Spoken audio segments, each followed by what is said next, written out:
So before we get into the average rate of change, let's revisit the idea of rate of change. So how you've probably seen this come up before in mathematics is the idea of slope. So if we had some linear equation, so if we graph a line, if we wanted to find the slope, then what we would do is look at two coordinates and think about how is x changing. So we'd evaluate the change in x, and we would also look at the change in y, which is how we move up and down. And the slope that we were looking for is equal to that change in y over change in x. So that whole idea there is the idea of rate of change. So slope and rate of change can be interchangeable, especially when it comes to linear equations. So as a definition, rate of change describes how the output quantity, which we often call y, changes in relation to the input quantity.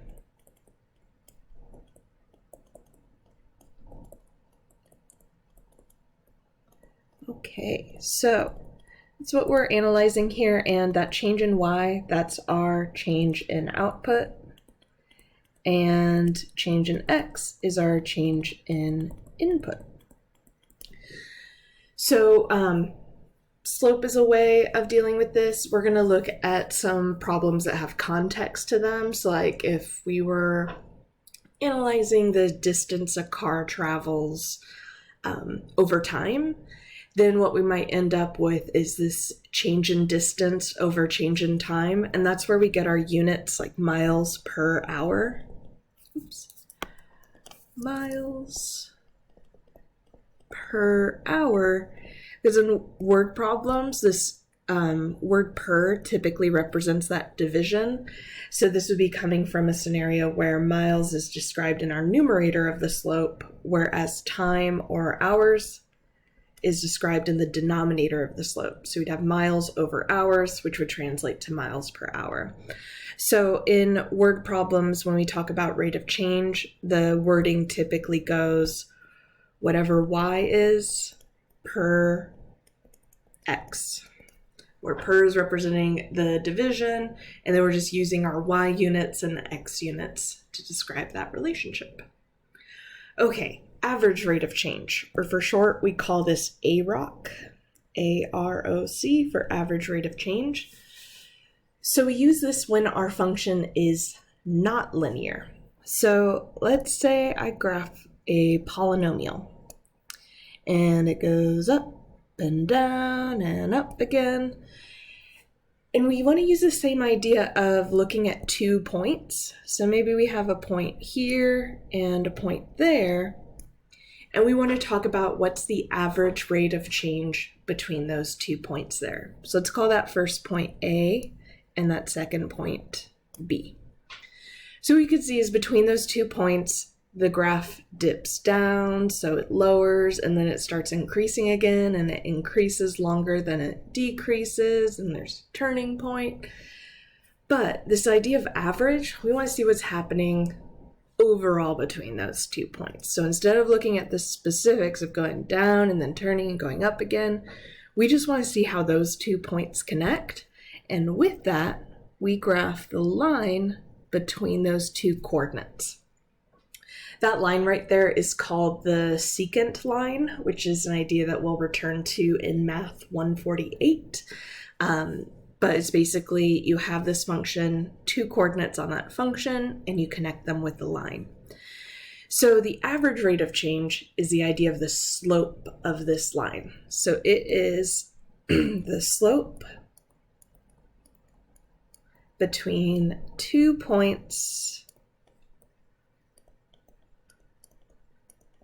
on the function.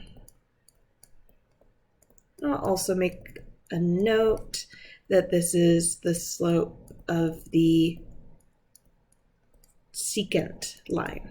So if you're going on to some form of calculus, you'll hear secant line come up again. All right, so with this, we need to calculate slope. We could do it visually like we did over here, but let's talk about our formulas for slope. So up above, I described it as that change in y over change in x, which we can also calculate that if we have our two coordinates, like if we have a coordinate x1, y1, and a coordinate x2, y2, we're using the difference of those coordinates. So in the numerator, we're taking y2 minus y1, so the difference in y values, over x2 minus x1. What we want to change to, though, is our function notation. Let me move this away from those there. In fact, I'm going to put this over here where we're defining a rock. So our average rate of change.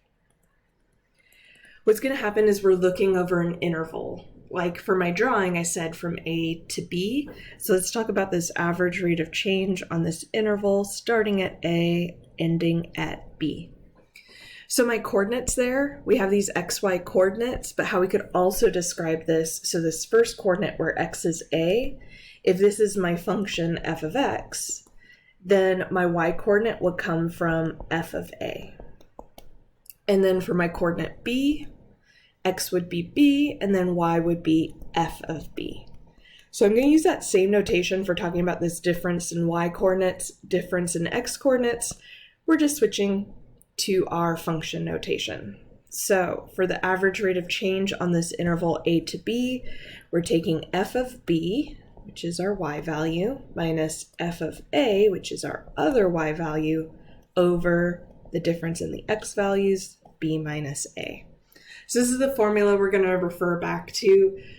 But again, as we saw, there are all these different ways to think about it, and we just kind of want to get used to our function notation and seeing that come up. But really, it's the same idea of change in y over change in x. So let's look at some examples here. So this first example, we have a table below shows the function c of t, which gives the average cost in dollars. I'm just going to highlight that. So average cost in dollars of a gallon of gasoline T years after 2000. So I'm just going to make a note. So with the table, this first row is T, and that's in years after 2000. And then the second row, which is C of T, is the average cost of a gallon of gas. Okay, so now I've kind of organized that. We want to find the average rate of change. So we want to find that AROC, A-R-O-C, from 2007 to 2009. So we have this table showing these values. So we have T equals 2, 3, 4, 5, 6, 7, 8, and 9. And then we have these different costs for each year. So we can see as we go along, cost was increasing, it pretty much increased the whole time. And then there was a dip, it looks like, in 2009. So we can see overall this change occurring. We are just interested in looking at 2007 to 2009. So that's going to be like our A and B we were talking about in setting our interval. So we want to look at 2007, which had a cost of $2.64. And 2009, which had the cost of $2.14. So calculating this average rate of change, we're going to take C of 9 minus C of 7 over 9 minus 7. C of 9 is equivalent to that 2.14 minus C of 7, which is equivalent to the 2.64. all over 9 minus 7, which is 2. And we're just going to plug that into a calculator, which will be a negative 0.25. And now we make a sentence because we have a lot of great context here. So we need to put some pieces together to make this sentence. So something we want to make clear is that this is only happening from 2007 to 2009. So this is between 2007 to 2009. Something that's also always going to be there for this is what's happening on average. So again, like we had detail of what was happening in 2008 from our table, but we want to talk about on average between these 2 years. So now let's take a look at the actual value we got out. So the value we got out is negative, so that's telling me that we're decreasing. Should make sense if we compare the cost. We started at $2.64 and ended up at $2.14. But we should bring through some idea of increasing or decreasing, and it will come down to the sign of the average rate of change. So our value is decreasing, and now we want to talk about the rate. So it's decreasing by, and we have this number 0.25, but we want to think about our units. So again, it will be the units of the numerator divided by the denominator. So our numerator is cost, so that's dollars, and then the denominator, years. So it's like our units is going to be in terms of dollars per year. So we got this value of 0.25, so it's like $0.25 or 25 cents per year. Okay. So let's take those pieces and put them together in a sentence. So on average, the cost decreased by 25 cents per year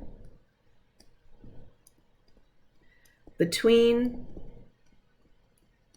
2007 and 2009. And that would do it for a sentence. Okay, so that's how we could find this average rate of change with a table. You just want to find that beginning point and end point and find the slope between those 2 points. And then for a sentence, just make sure you touch on these 4 pieces. What's the interval? It's happening on average. Is it increasing or decreasing? And what is the rate with the appropriate units attached to it? Okay, this example here, we're given a graph. This looks like our parabola just shifted to the right one spot. So, given this graph, we want to find the average rate of change on the interval 0 to 3. All right, so I'm going to find my coordinate at x equals 0. So that's the coordinate 0, 1. And then when x is 3, we're up here at 3, 4. So we have our 2 coordinates there. So to find this average rate of change, we're taking, let's see, our function's g of t. So we're going to go g of 3 minus g of 0 over 3 minus 0. G of 3 is just coming from the y coordinate. So like I said, we're at 0, 1. And then we have 3, 4. So g of 3 is equal to that y value of 4 minus g of 0, which is that y value of 1 at x equals 0. 3 minus 0 is 3. So we're getting positive 3 over 3, which is a positive 1. And we're done. That would be it. Just to show, since we have a graph here for us, we could check this visually. Again, it's this idea of that secant line between those 2 points. So if we connected those 2 coordinates on the function and looked at the slope of this line, so change in y would be going up 1, so that would be a positive 1. Change in x, right 1, so positive 1. So our change in y over change in x would be a positive 1. And so that just confirms that makes sense for this average rate of change. Notice if we changed our coordinate, like say I did 0, 1, and at x equals 2, which would be 2, 1, our average rate of change would change. It would change into a slope of 0. And if we did like our coordinate 1, 0 there, the average rate of change would change as well. So it depends on which 2 coordinates you're working on in terms of where that slope is occurring or how that slope is occurring. Okay, so we looked at a table, we looked at a graph, and now we're going to finish with algebraically, how do we find this average rate of change? So we're using this function f of x equals x squared minus 1 over x, and we're going to look at this on the interval 2 to 4. So we want to take our average rate of change, so we're going to take f of 4 minus f of 2 over 4 minus 2. Now, we can plug this in all at once, or we could do our work separately. And I personally prefer to do the work separately, but it's up to you. And I could show both ways here too. But what I'm going to do is just kind of separate out to do some side work. And what I want to do is find out what is f of 4 and what is f of 2. So f of 4 is where we're going to be plugging in 4 into our function. So this will come from 4 squared minus 1 over 4, which is 16 minus a fourth. And we could go back to our fraction math.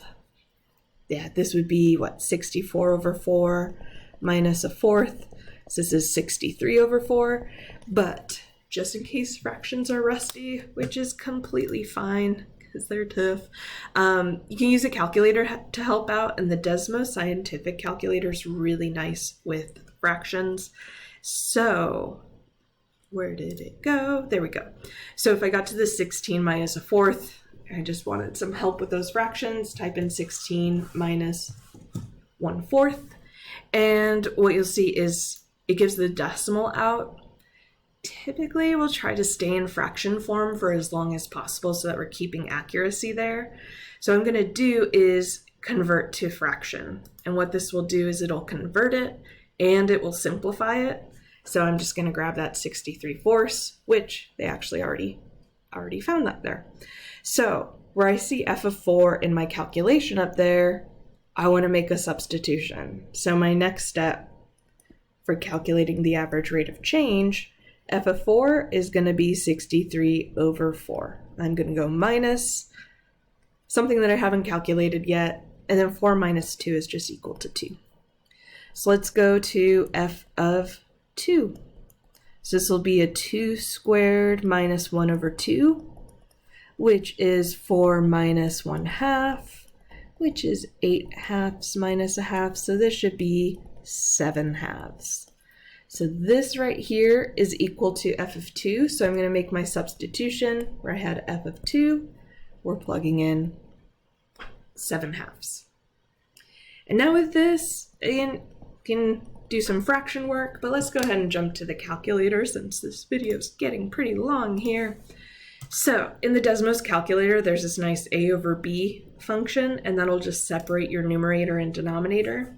So we're going to have 63 over 4 minus 7 over 2 all in the numerator, and then the denominator 2. And there's a 6.125, or if we want to keep it as a fraction, 49 over 8. So use that calculator to help out. If you want to double check your fraction work, that's a great place to go. Just super quickly, just to show you what a lot of resources will do with this question. Like I was saying, they might just plug it in all at once. So looking at this f of 4 minus f of 2 over 4 minus 2, how this work might look, let me do it on this next line here, is plugging into the function directly within this calculation of average rate of change. So we want to use parentheses here. So for f of 4, we're taking that 4 squared minus 1/4, actually, and then subtract, and same thing but with 2. So 2 squared minus 1/2, all over 4 minus 2, which we could simplify to 2. And then we would just do our work of simplifying down, and in that process, we should end up back here. So we can do it all in one big calculation, or like I did here, separating it up, and just make sure you substitute into the correct spots.